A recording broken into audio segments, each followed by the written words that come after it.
Welcome to my new વ્લોગમાં તમારું સ્વાગત છે. તો આજે આપણો બ્લોગ ચાલુ થશે આપણા ઘરે. તો બધા ચાર મિત્રોને ગુડ મોર્નિંગ. અને હાલ ઉઠ્યો હું હજુ બરાશ કરવાનો છે. ગાઈસ હું તમને એક ચીજ બતાવું. જો તમે ઓમ ફોન જુઓ ને ઓમ જોડે રાખીને તમારે ફોન નહીં જોવાનો, કારણ કે એ નહીં તમારું જાય, તમારી આંખું ખેંચાય, પછી રાત્રે ઊંઘવા જાઓ એટલે તમે આ છાતી દુખાય. આપણે એવું લાગે કે આપણે નસ બસ દબાણી છે એટલે એવું થયું છે, પણ એવું નહીં. કારણ ફોન આપણે આમ જુઓ ને એના લીધે એવું થાય.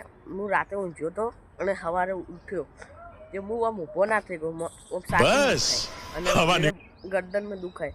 તો મને વિચાર મૂકું સારું મને આવું થયું. પછી હું તો ખાટલામાં આમ ઊંઘું તો પહાડ દુખાય ને આમ ચીતો ઊંઘું તો છાતીમાં દુખાય. તો મૂકું મને શું થયું છે સારું આવું. તો પછી તો મેં તો આ બબુને મેલી મારા મમ્મી मैं तो तेरे को हरामी समझता था, तू तो राम निकला, देव मानुस निकला. સોરી. પછી મને કીધું કે તું આમ ફોન જોવો ને અમે એટલે નહીં જોવાનો કે માસી તો રાખીને જોવાનો. તો મિત્રો આ સલાહ લેજો, સારી છે. રોમ રોમ ભાઈઓ મારે શું સાડવા મેં લીધું હોય તમે જોઈ શકતા છો. ભૂખ લાગે. અરે ભીખ મંગ્યા ક્યાં દેખ રહે હા ચીન ટપાક ડમડમ. ઓહ ગરમ લાઈ લે મિત્રો હોથી. અરે આ બબુ કોઈ રાખતી જ નહીં ના. અરે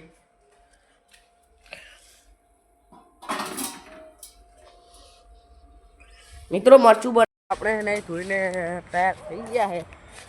હવે જાશું પ્રતિક મોલ જોડે. અને તમે જોઈ શકતા છો મોર. અને એટલે આપણો બ્લોગ એન્ડ થાય છે. तो आई होप आपको आज का ब्लॉग पसंद आया तो वीडियो को लाइक कर देना और चैनल को सब्सक्राइब कर देना. मिलते हैं नेक्स्ट ब्लॉग में.